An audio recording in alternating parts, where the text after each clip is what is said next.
teman-teman, gimana kabarnya? Nah, kali ini Azra sedang ada dalam acara talk show. Kita bisa lihat dari background-nya nih, judulnya adalah Saten. Jadi itu kepanjangan dari Stop Ableism for Better Next Generation. Nah, teman-teman, dalam acara talk show ini, kita kehadiran dua pembicara yang sangat hebat dan bisa sharing kepada kita tentang apa sih itu ableism. Salah satu kakak yang akan menginspirasi kita. Jadi yang pertama itu ada Kak Ferdian Dika. Halo Kak. Halo, selamat malam. Oke, nah Kak Ferdian Dika itu adalah relasi media opini publik rumah disabilitas. Untuk bintang tamu kita yang kedua, yaitu ada Kak Sadia Sadika. Halo Kak. Nah, kita spesial sekali nih teman-teman, karena Kak Sadia Sadika ini, beliau ini adalah seorang tunarungu. Nah, meskipun begitu, beliau masih mau memberikan inspirasi dan cerita-ceritanya bagaimana dia berjuang sebagai kaum disabilitas. Nah, selain itu, Kak Sadia Sadika juga tergabung dalam Rumah Disabilitas. Nah, teman-teman, mengenai topik ableism, ini sangat perlu kita bincang-bincang nih. Kenapa? Karena ableism ini saat ini masih terjadi. Kalau teman-teman lihat nih ya, orang-orang yang menyandang dengan disabilitas, kadang mereka itu kesulitan untuk mencari pekerjaan, bahkan untuk bertahan hidup saja mereka merasa kesulitan. Karena apa? Karena sebagian orang merasa bahwa orang dengan disabilitas itu kemampuannya lebih rendah dengan orang normal seperti kita.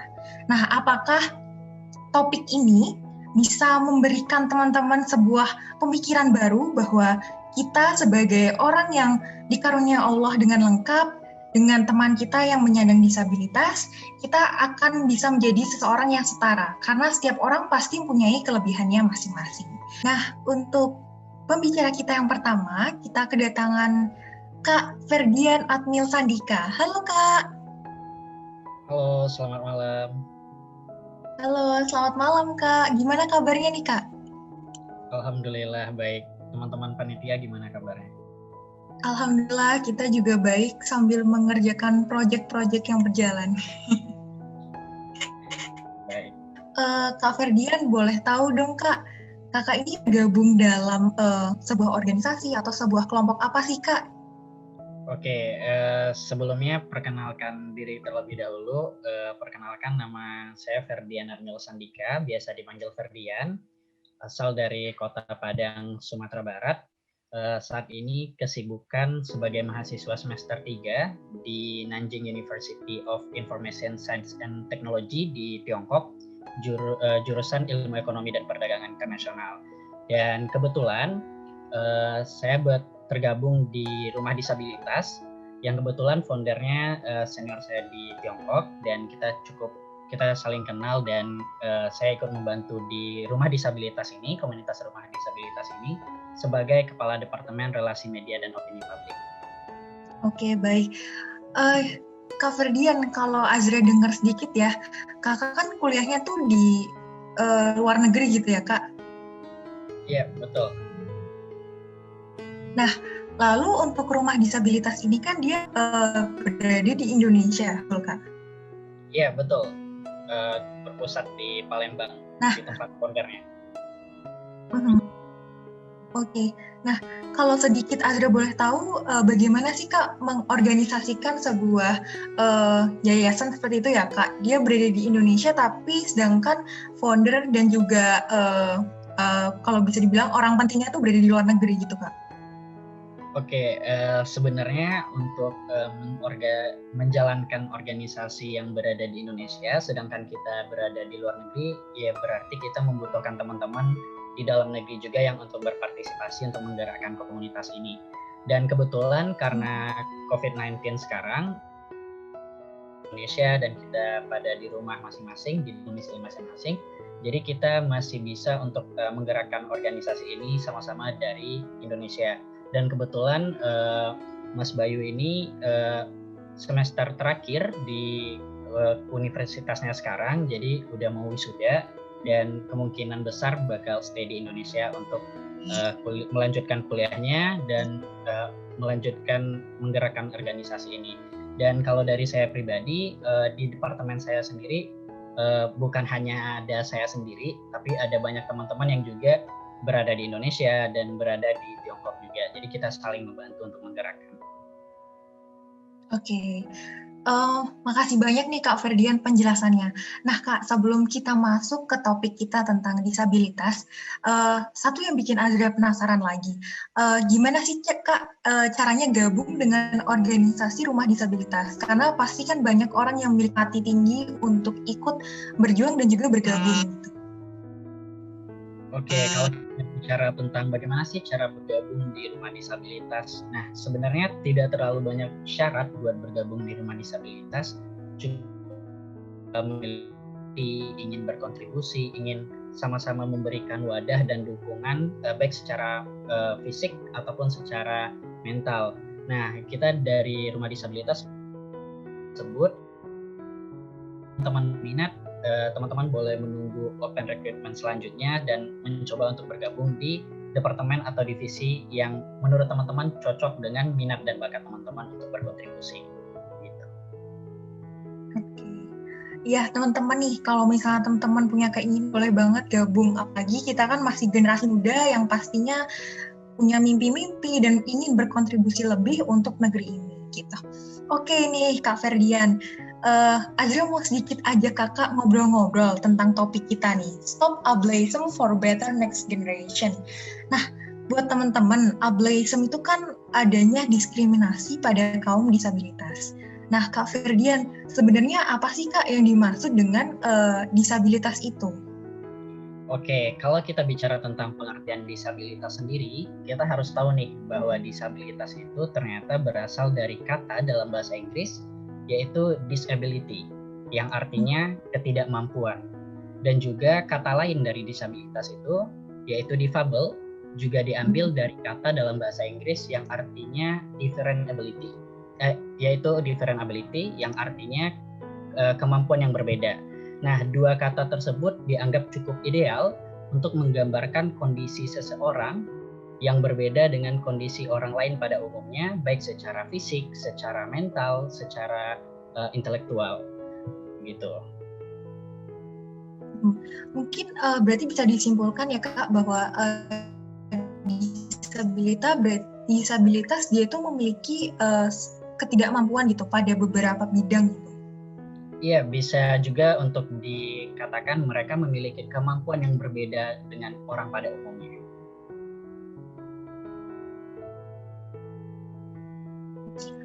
Lalu untuk itu Kak, siapa aja sih Kak orang-orang yang termasuk dari penyandang disabilitas itu? Oke, kalau kita bicara tentang siapa aja sih yang termasuk penyandang disabilitas gitu. Nah, yang termasuk penyandang disabilitas itu adalah mereka yang memiliki kondisi yang berbeda pada umumnya dengan orang lain, baik secara fisik, kemampuan sensorik, mental, ataupun intelektual. Oleh karena itu, mereka memerlukan kemampuan khusus atau cara khusus untuk berinteraksi dan beradaptasi di lingkungan dan di masyarakat. Jadi mereka yang memiliki kondisi berbeda tersebut bisa kita kategorikan sebagai teman-teman penyandang disabilitas. Oke, nah untuk Kak Ferdian, mungkin kakak bisa sharing-sharing sedikit nih Kak, kan kakak sudah bergabung dalam rumah disabilitas. Selama ini Kak, bagaimana Kak pandangan dari masyarakat gitu terhadap kaum-kaum penyandang disabilitas? Mereka fine-fine aja atau gimana Kak? Ada yang mensupport atau mungkin ada yang selama ini masih menganggap bahwa oh ya mereka itu masih punya kekurangan jadi saya lebih dominan untuk bergabung dengan orang-orang yang normal aja gitu mungkin Kak. Oke, kalau kita bicara tentang pandangan masyarakat terhadap teman-teman penyandang disabilitas atau teman-teman difabel, dari perbincangan saya bersama teman-teman baik di rumah disabilitas ataupun teman-teman pada umumnya, kebanyakan mereka menganggap bahwa teman-teman difabel atau teman-teman disabilitas itu adalah mereka yang memiliki kemampuan yang berbeda, namun lingkungan kita saat ini tidak mengakomodasi kemampuan mereka tersebut. Dengan istilah lain, lingkungan kita tidak akomodatif terhadap kemampuan mereka, sehingga timbul persepsi masyarakat bahwa teman-teman disabilitas itu perlu dikasihani, tidak bisa apa-apa. Padahal seharusnya di zaman sekarang lingkungan kita atau baik pemerintah ataupun masyarakat pada umumnya sudah seharusnya membuat lingkungan ini lebih ramah kepada siapapun dan lebih mengakomodasi kemampuan siapapun. Nah, juga kalau kita bicara tentang pandangan orang lain nih terhadap teman-teman disabilitas, zaman sekarang juga tidak sedikit mereka yang mendiskriminasi, juga kayak menganggap bahwa teman-teman disabilitas tidak punya kemampuan, padahal sebenarnya kemampuan kita itu berbeda dengan mereka. Mereka punya kemampuan juga, kita juga punya kemampuan. Nah, namun kita lihat secara global, zaman sekarang juga udah banyak mereka yang care dan mulai progresif untuk memperkerjakan teman-teman dari yang disabilitas. Jadi seiring berkembangnya zaman, ada orang-orang yang juga peduli begitu ya Kak, dan juga lapangan pekerjaan pun terbuka juga untuk kaum-kaum disabilitas. Iya, betul. Karena semakin berkembangnya zaman, orang-orang mulai banyak orang yang mulai peduli, mulai care, dan mulai progresif untuk membuat startup atau membuat komunitas yang juga mengikut sertakan teman-teman dari penyandang disabilitas. Baik, ini sebuah kabar gembira dan juga harus terus kita lakukan begitu ya Kak ke depannya, karena tidak hanya cukup berhenti di sini, karena kita harus membuka peluang yang sebesar-besarnya dan juga kalau bisa malah sama gitu antara penyandang disabilitas dengan yang tidak menyandang disabilitas begitu ya Kak. Iya, betul sekali. Nah, Kak Ferdian, ketika Kakak berada di organisasi rumah disabilitas ini, apakah ada Kak hak-hak khusus gitu pada kaum-kaum disabilitas yang Kakak ketahui gitu? Oke, kalau kita bicara tentang hak penyandang disabilitas, sebenarnya hak yang dimiliki oleh teman-teman penyandang disabilitas adalah hak yang sama dengan kita pada umumnya. Namun ada beberapa hak yang dicantumkan dalam undang-undang agar hak-hak tersebut dapat dipelajari, dapat dipahami, dapat diketahui oleh masyarakat, karena kita butuh untuk menyampaikan hak-hak ini kepada masyarakat pada umumnya. Nah, hak-hak tersebut ada mendapatkan kesempatan yang sama, atau hak untuk tidak didiskriminasi, hak untuk mendapatkan penghormatan, dan karena kita di sini, kita sebagai manusia wajib untuk menghargai sesama kita. Nah, maka teman-teman disabilitas wajib juga punya hak untuk mendapatkan penghormatan. Nah, kita juga harus memberikan perlindungan terhadap teman-teman dari penyandang disabilitas, juga mereka punya hak untuk mendapatkan pelayanan publik. Nah, dan masih banyak lagi sebenarnya. Jadi untuk kaum-kaum penyandang disabilitas, pemerintah tuh sudah memberikan perhatian begitu ya Kak. Dan untuk kita yang alhamdulillah terhadap dengan normal, akan lebih baiknya apabila kita membaca-baca gitu tentang penyandang disabilitas tersebut, bahwa mereka memiliki hak-hak teristimewa dan juga hak-hak yang sama dengan kita begitu. Nah, Kak Ferdian, tadi kan kita sudah sempat bahas bahwa kaum-kaum penyandang disabilitas saat ini untuk mendapatkan lapangan pekerjaan ada untuk mereka begitu. Nah, tapi apakah ada Kak diskriminasi yang masih terjadi untuk saat ini? Oke, iya benar. Nah, sebenarnya kalau kita bicara tentang diskriminasi, sepertinya diskriminasi ini tidak akan pernah hilang dari muka bumi. Jadi selagi masih ada orang baik, juga pasti ada orang jahat di antara orang baik tersebut. Nah, sebenarnya diskriminasi ini juga bisa terjadi kepada teman-teman penyandang disabilitas ataupun kepada teman-teman yang bukan penyandang disabilitas. Karena terkadang orang mengucilkan kita atau mendiskriminasi kita bukan karena kondisi fisik kita saja, bukan karena kondisi mental dan intelektual kita saja, namun juga ada diskriminasi terhadap kita dari mana, agama kita apa, dan masih banyak lagi. Nah, namun kalau kita bicara tentang diskriminasi terhadap teman-teman disabilitas, sebenarnya memang masih ada ya, tapi akankah lebih baik kalau kita sekarang fokus untuk menyuarakan hak-hak mereka dan juga kita bisa melihat bahwa zaman sekarang seperti yang aku udah bilang tadi, bahwa ternyata juga banyak orang yang udah mulai care, yang mulai progresif untuk memperkerjakan teman-teman penyandang disabilitas. Seperti kita pernah lihat berita nih tentang ada warung kopi yang juga memperkerjakan teman-teman disabilitas. Nah, menurutku itu salah satu cara untuk membasmi diskriminasi yang mungkin teman-teman disabilitas alami. Gitu. Oke. Nah, Kak, apabila nih terjadi adanya diskriminasi, apakah dari rumah disabilitas ini pernah mendapatkan istilahnya curhat gitu atau suara-suara dari teman-teman yang pernah mengalami diskriminasi? Iya, sebenarnya kita dari rumah disabilitas juga sebagai wadah pelayanan buat teman-teman penyandang disabilitas untuk berbagi cerita, untuk mengadukan perbuatan yang tidak enak yang mereka alami, dan kita dari rumah disabilitas sebisa mungkin untuk membantu mereka untuk tidak didiskriminasi, membantu mereka untuk mendengarkan cerita-cerita mereka agar mereka merasa lebih nyaman dan merasa bahwa mereka itu eksis di dunia ini, dianggap ada di dunia ini. Oke, baik. Jadi rumah disabilitas ini memiliki peran yang sangat penting begitu ya, Kak? Iya, betul. Kita berperan untuk membantu atau memberikan wadah kepada siapa aja, termasuk teman-teman penyandang disabilitas. Oke, nah Kak Ferdi, boleh tahu dong kapan sih Kak rumah disabilitas ini berdiri? Oke, sebenarnya kalau rumah disabilitas ini masih baru ya, maksudnya masih komunitas yang baru aja dibikin. Kita baru berdiri pada officially launching-nya pada tanggal 27 Juli 2020. Oh, iya ya. Tapi hebat banget loh Kak, rumah disabilitas ini juga ada Instagramnya ya Kak? Ya, kita udah ada Instagramnya, Instagram officialnya, dan juga dalam waktu dekat kita bakal launching juga rumah disabilitas di cabang Palembang, Jakarta, dan Yogyakarta. Mohon doanya untuk bisa memperbanyak cabang rumah disabilitas di seluruh Indonesia agar lebih mempermudah teman-teman penyandang disabilitas se-Indonesia untuk mendapatkan wadah berkreasi dan tempat pelayanan mereka. Amin. Semoga segera terlaksana ya Kak. Amin, terima kasih.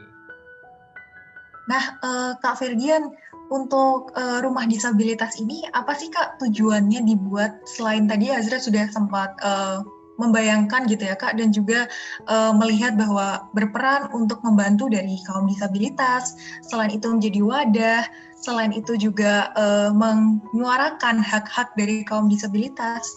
Tujuan utama dan tujuan lainnya itu apa lagi Kak? Oke, sebenarnya tujuan dari terbentuknya komunitas rumah disabilitas ini seperti yang tadi aku bilang juga, bahwa rumah disabilitas ini diharapkan menjadi wadah untuk memberikan kreasi, dukungan baik secara fisik ataupun mental, memberikan kesempatan untuk saling bekerja sama atau berkolaborasi antara teman-teman non disabilitas dan teman-teman penyandang disabilitas, dan juga sebagai rumah untuk kita semua agar saling menghargai, agar saling memahami, agar saling memanusiakan manusia secara utuh. Begitu. Nah, Kak Ferdian, Azra penasaran lagi nih. Kakak kan tadi menyebutkan bahwa rumah disabilitas ini ada beberapa divisi ya Kak? Iya, betul. Nah, kalau boleh diceritakan apa aja divisinya dan mungkin Kak Ferdian berfokus di apa dan lalu apa yang Kakak lakukan di rumah disabilitas ini? Oke, ada beberapa departemen sebenarnya di rumah disabilitas. Aku akan coba jawab atau coba sebutkan beberapa departemen yang aku ingat karena banyak banget dan ini masih baru juga. Ada departemen relasi media dan opini publik, itu departemenku sendiri. Kedua ada departemen humas, itu dipegang oleh Kak Ina namanya, itu kepala departemennya. Terus kedua ada departemen pusat penyedia data dan informasi, itu kepala departemennya kebetulan Kak Saadia Sadikah ini, dan juga ada Departemen Sosial, dan masih banyak departemen lainnya. Nah, aku sebagai Kepala Departemen Relasi Media dan Opini Publik, di departemenku ada 3 divisi, yaitu ada divisi artikel, ada divisi berita kegiatan, dan ada divisi jaringan media, di mana departemen kita ini fokus untuk memberikan edukasi dan informasi kepada masyarakat secara umumnya tentang disabilitas. Jadi tentang isu disabilitas, apa sih disabilitas, itu tugas dari kita Departemen Relasi Media dan Opini Publik untuk memberikan informasi dan edukasi tersebut. Juga sebagai jembatan antara rumah disabilitas dan media massa atau media televisi atau media apapun untuk membangun relasi atau kerjasama. Nah, itu fungsi dan itu pekerjaanku di rumah disabilitas. Oke, baik Kak Ferdian. Jadi kalau teman-teman mungkin ada punya interest nih di bidang edukasi tentang disabilitas atau di bidang lain yang tadi Kak Ferdian sudah sebutkan, teman-teman bisa banget untuk mengikuti open recruitment-nya begitu ya Kak. Kira-kira dibukanya bocorannya kapan nih Kak? Tahun ini atau tahun ini sudah di akhir ya Kak? Iya, jadi kita baru aja open recruitment kedua bulan lalu, dan udah diumumkan juga awal bulan ini, dan kemungkinan nanti juga bakal dibuka lagi di awal tahun. Berhubung kita juga ada membangun atau membuka cabang rumah disabilitas regional di Palembang, Yogyakarta, dan Jakarta. Nah Kak, untuk menjadi anggota begitu ya Kak dari rumah disabilitas, apakah harus berdomisili di kota yang sama atau boleh nih misalnya Azra dari Semarang tapi pengen daftar di Jogja gitu? Oke, kalau untuk teman-teman yang tidak berada di kota Palembang, Yogyakarta, dan Jakarta, yang saya sebutkan tadi merupakan rumah disabilitas cabang. Nah, teman-teman boleh bergabung di rumah disabilitas pusat yang menerima teman-teman dari berbagai domisili, dari berbagai tempat. Gitu. Jadi kalau misalnya teman-teman dari Makassar, dari NTB, dari Kota Padang, dari Aceh, teman-teman boleh bergabung di rumah disabilitas pusat. Sampai nantinya kita ada kesempatan untuk membangun rumah disabilitas cabang di tempat masing-masing, teman-teman boleh tempat cabang tersebut. Iya, baik. Jadi buat teman-teman yang mau daftar jangan sampai ketinggalan Instagramnya ya Kak di @rumah-disabilitas. Iya, betul. Dan juga buat teman-teman yang mau cari tahu lagi tentang info-info kesehatan atau info tentang human rights, juga bisa follow Instagram Cimsa Unisula @cimsaunisula. Nah, teman-teman, udah kurang lebih ngobrol 20 menit. Nah, Kak Ferdian, terima kasih banyak sudah sharing ke kita tentang disabilitas dan juga tentang rumah disabilitas. Kita semua jadi punya gambaran dan juga sedikit membuka pengetahuan kita begitu ya tentang adanya kaum disabilitas ini penting dan kita bisa membantu keadaan mereka dengan salah satunya bergabung dengan rumah disabilitas gitu. Terima kasih Kak Ferdian. Sama-sama, semoga bisa bermanfaat bagi kita semua. Baik, amin. Nah, teman-teman, di sini Azra punya pembicara kedua yang nggak kalah seru, dan di sini untuk pembicara kedua ini akan memberikan cerita dan juga pengalamannya. Bagaimana beliau sebagai tunarungu, tapi masih punya tekad yang kuat dan juga... Halo Kak Sadia.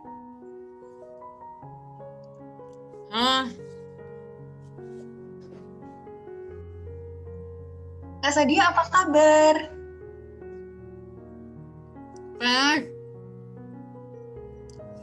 Sehat? Oke, Azri juga sehat di sini bersama teman panitia lainnya. Baik, selanjutnya Kak Sadia sedang sibuk apa akhir ini?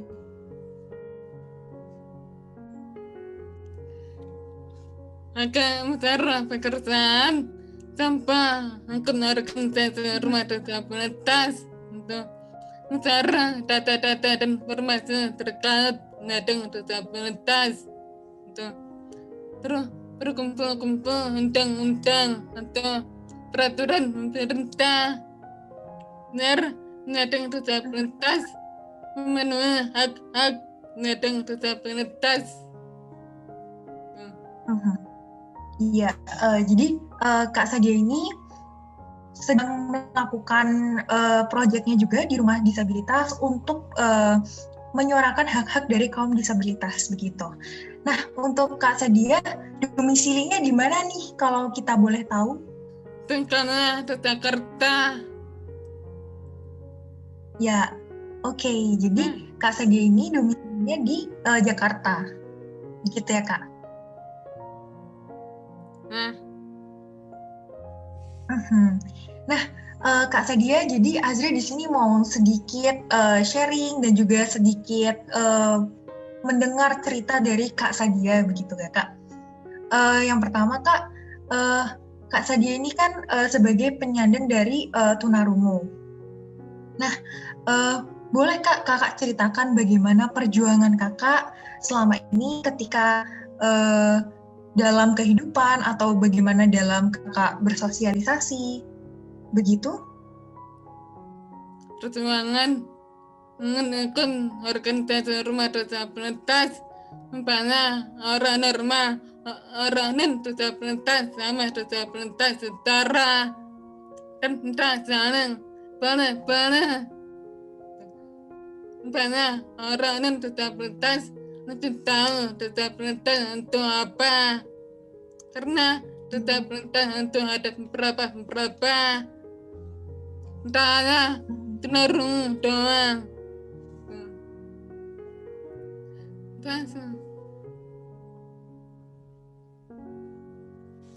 Oke, baik. Jadi menurut Kak Sadia bahwa disabilitas itu ada beberapa, begitu ya Kak? Dan Kakak ini sedang aktif dalam pendirian rumah disabilitas, begitu. Nah, untuk Kak Sadia, tadi Azri sudah sempat cerita-cerita kan dengan Kak Ferdian. Apakah Kakak pernah menjadi korban diskriminasi di masyarakat, Kak? Udah pernah untuk apa? Mau bersalah darah dan untuk dekat dan disabilitas atau minta tolong sama orang terdekat buat membantu orang disabilitas. Itu kita pernah mengalami diskriminasi. Baik, Azri sangat terharu mendengarnya bahwa Kak Sadia tidak pernah mengalami diskriminasi karena orang-orang di sekitar Kakak membantu Kakak ketika Kakak membutuhkan sesuatu, begitu ya Kak. Nah, mungkin ini bisa dicontoh untuk teman-teman bahwa tidak selalu kita menganggap bahwa kaum disabilitas itu akan terkena diskriminasi. Itu bagaimana kita peduli dengan lingkungan di sekitar kita, begitu ya Kak. Nah, untuk pertanyaan selanjutnya, apakah selama ini Kakak merasa hak Kakak sebagai kaum disabilitas sudah terpenuhi? Sudah, tapi ada yang belum terpenuhi.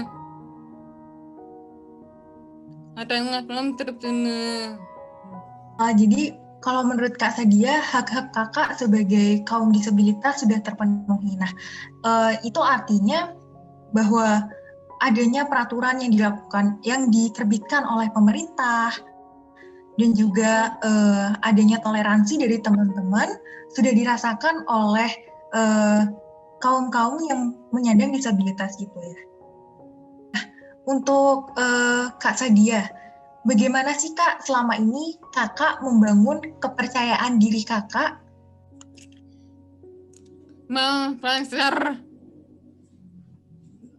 Belajar dan berjuang terus, jangan merasa putus asa atau minder. Kalau ada apa-apa, minta tolong sama orang terdekat atau keluarga. Itu.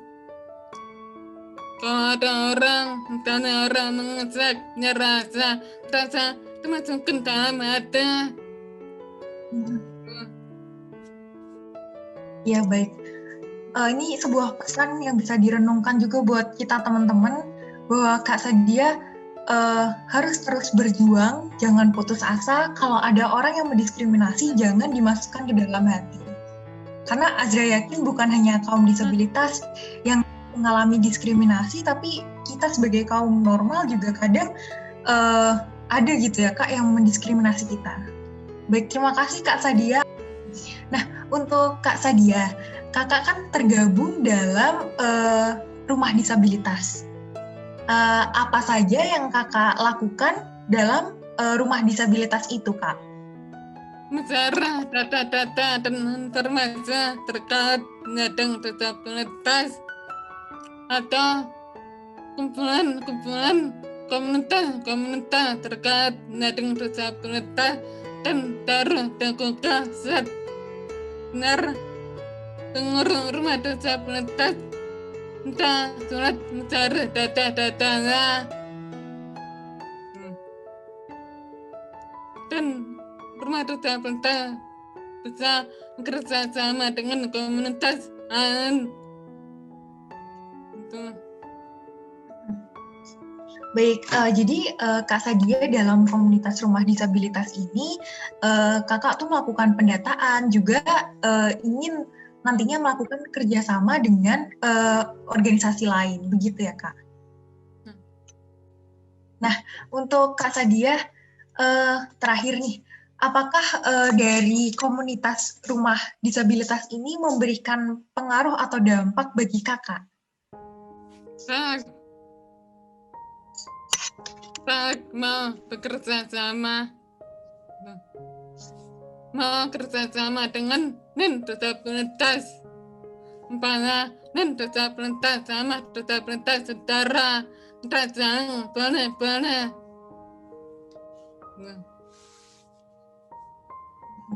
Baik, terima kasih untuk Kak Sadia. Nah, sedikit mungkin dari teman-teman ini merasa kagum dengan Kakak begitu ya Kak. Walaupun Kakak tunarungu, tapi bagaimana Kakak bisa belajar berbicara dengan jelas seperti ini gitu Kak. Dan kita pun mengerti begitu apa yang Kakak bicarakan. Karena dari kisah sekolahnya, saya belajar dengan bahasa bibir, tidak boleh memakai bahasa isyarat. Banyak bahasa bibir bisa berkomunikasi dengan orang-orang dengan disabilitas. Kalau memakai bahasa isyarat, takutnya orang-orang dengan disabilitas akan bingung ngomong apa kalau memakai bahasa isyarat. Iya. Tapi saya mau juga belajar bahasa isyarat juga untuk berkomunikasi sama-sama tunarungu. Ya baik, jadi teman-teman Kak Sadia ini belajar gitu supaya Kakak bisa berkomunikasi dengan yang lain. Jadi ada bahasa isyarat dan juga bahasa bibir. Nah, kalau menurut Kak Sadia untuk bahasa isyarat itu kadang orang biasa itu tidak mengerti begitu. Jadi Kakak tidak pantang menyerah untuk terus belajar bahasa bibir gitu ya Kak. Hebat Kak.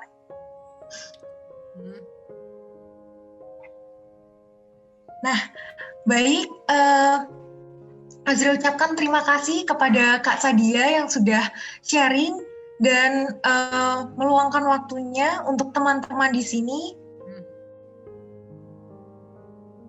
Azra dan juga teman-teman pastinya merasa kagum dan juga luar biasa tentang Kak Sadia ini, motivasinya, lalu kerja kerasnya, lalu juga prinsip hidupnya bahwa kalau ada yang mendiskriminasi jangan dimasukkan ke hati.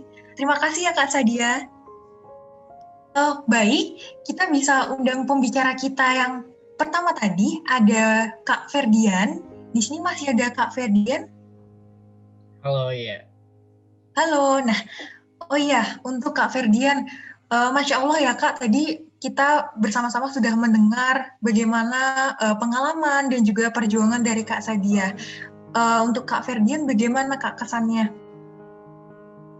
Ya, cukup menginspirasi kita semua bahwa ternyata kita semua itu juga punya kekurangan masing-masing, namun kita tidak perlu patah semangat atau tidak perlu berkecil hati dengan kekurangan yang kita miliki. Jadi tetap semangat dan tetap mencoba untuk meraih apa yang kita inginkan.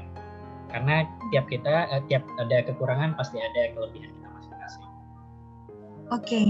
Nah, Kak Ferdian, terakhir nih, apa sih Kak harapan Kakak untuk masyarakat luas gitu terhadap keberadaan atau adanya kaum disabilitas ini? Oke, kalau harapannya ya dengan adanya teman-teman dari penyandang disabilitas ini, kita semua bisa belajar untuk saling menghargai, belajar untuk saling mendukung, saling memberikan dukungan baik fisik ataupun moral, juga mencoba untuk memberikan kesempatan yang sama kepada semua orang untuk berkolaborasi, untuk bekerja sama dalam berkreativitas. Oke, baik. Terima kasih sekali Kak Ferdian sudah bergabung di sini. Selanjutnya Azra mungkin mau kembali lagi ke Kak Sadia. Sebagai penyandang dari tunarungu, apa harapan Kakak terhadap masyarakat Indonesia ke depannya untuk kaum-kaum disabilitas? Pertama, atau orang-orang disabilitas merangkul sama orang-orang non disabilitas normal belajar bersama-sama gitu. Dan orang-orang non disabilitas jangan merasa bingung kalau mau komunikasi sama orang-orang disabilitas gitu. Jangan merasa bingung. Iya, baik. Jadi pesan dari Kak Sadia, ya bagaimana? Ada tambahan lagi Kak? Udah cukup. Oke, makasih. Oke. Ya, jadi pesan dari Kak Sadia, kita sebagai non-disabilitas dan juga disabilitas bisa saling merangkul satu sama lain begitu ya. Dan untuk yang penyandang disabilitas tidak perlu malu ataupun minder karena bisa minta tolong dengan orang-orang di sekitar begitu. Baik, alhamdulillahirrahmanirrahim. Terima kasih untuk Kak Ferdian Dika dan juga Kak Sadia Sadikah yang sudah mengisi talk show kali ini di Saten, yaitu Stop Ableism for Better Next Generation. Saya selaku moderator dan juga panitia mengucapkan terima kasih yang sebesar-besarnya untuk kakak pembicara. Dengan adanya talk show ini membuka hati kita dan juga kepedulian kita terhadap adanya kaum disabilitas. Baik, apabila ada kurang dan lebihnya, Azra mohon maaf. Wassalamualaikum warahmatullahi wabarakatuh. Dah, sampai jumpa di acara Cimsa Unisula lainnya. Dadah.